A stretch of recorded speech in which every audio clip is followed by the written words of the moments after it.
मत्स्य अवतार भगवान विष्णु के प्रथम अवतार हैं। मछली के रूप में अवतार लेकर भगवान विष्णु ने एक ऋषि को सब प्रकार के जीव जंतु एकत्रित करने के लिए कहा और पृथ्वी जब जल में डूब रही थी तब मत्स्य अवतार में भगवान ने उस ऋषि की नाव की रक्षा की। इसके पश्चात ब्रह्मा ने पुनः जीवन का निर्माण किया। एक दूसरी मान्यता के अनुसार एक राक्षस ने जब वेदों को चुराकर सागर की अथाह गहराई में छुपा गया, तब भगवान विष्णु ने मत्स्य रूप धारण करके वेदों को प्राप्त किया और उन्हें पुनः स्थापित किया। मत्स्य अवतार की कथा।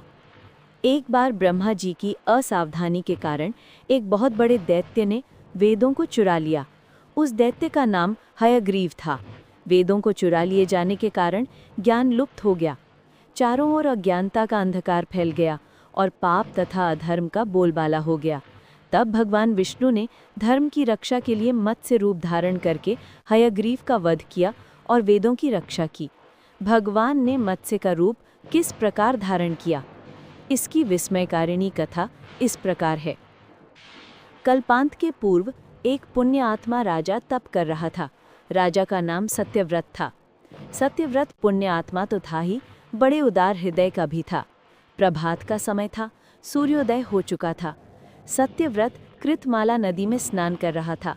उसने स्नान करने के पश्चात जब तर्पण के लिए अंजलि में जल लिया तो अंजलि में जल के साथ एक छोटी सी मछली भी आ गई। सत्यव्रत ने मछली को नदी के जल में छोड़ दिया। मछली बोली, राजन, जल के बड़े बड़े जीव छोटे छोटे जीवों को मारकर खा जाते हैं। अवश्य कोई बड़ा जीव मुझे भी मारकर खा जाएगा।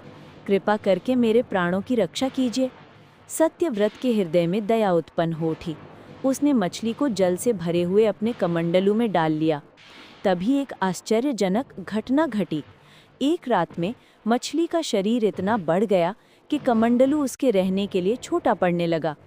दूसरे दिन मछली सत्यव्रत से बोली, राजन, मेरे रहने के लिए कोई दूसरा स्थान ढूंढिए, क्योंकि मेरा शरीर बढ़ गया है।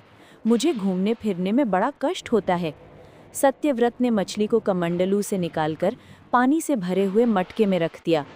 यहाँ भी मछली का शरीर रात भर में ही मटके में इतना बढ़ गया कि मटका भी उसके रहने के लिए छोटा पड़ गया। दूसरे दिन मछली पुनः सत्यव्रत से बोली, राजन, मेरे रहने के लिए कोई और प्रबंध कीजिए, क्योंकि मटका भी मेरे रहने के लिए छोटा पड़ रहा है। तब सत्यव्रत ने मछली को निकालकर एक सरोवर में डाल किया, किंतु सरोवर भी मछली के लिए छोटा पड़ गया। इसके बाद सत्यव्रत ने मछली को नदी में और फिर उसके बाद समुद्र में डाल दिया।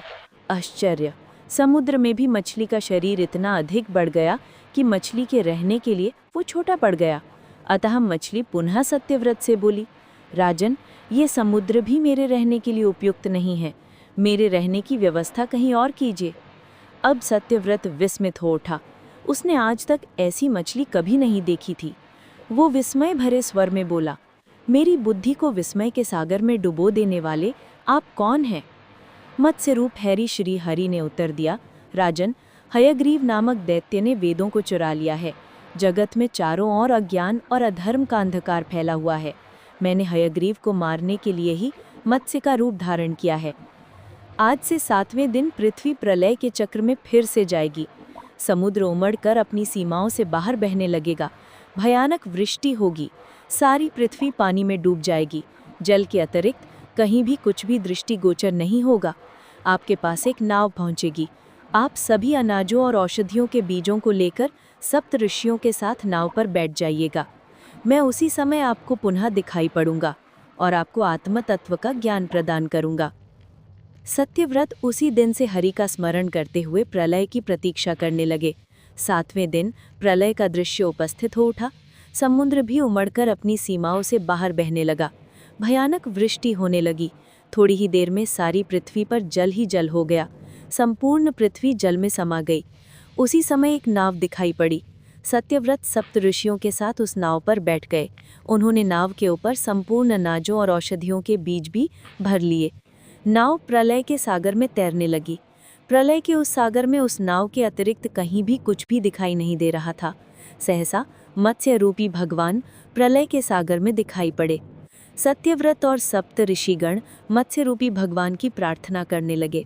भगवान से आत्मज्ञान पाकर सत्यव्रत का जीवन धन्य हो उठा। वे जीते जी ही जीवन मुक्त हो गए।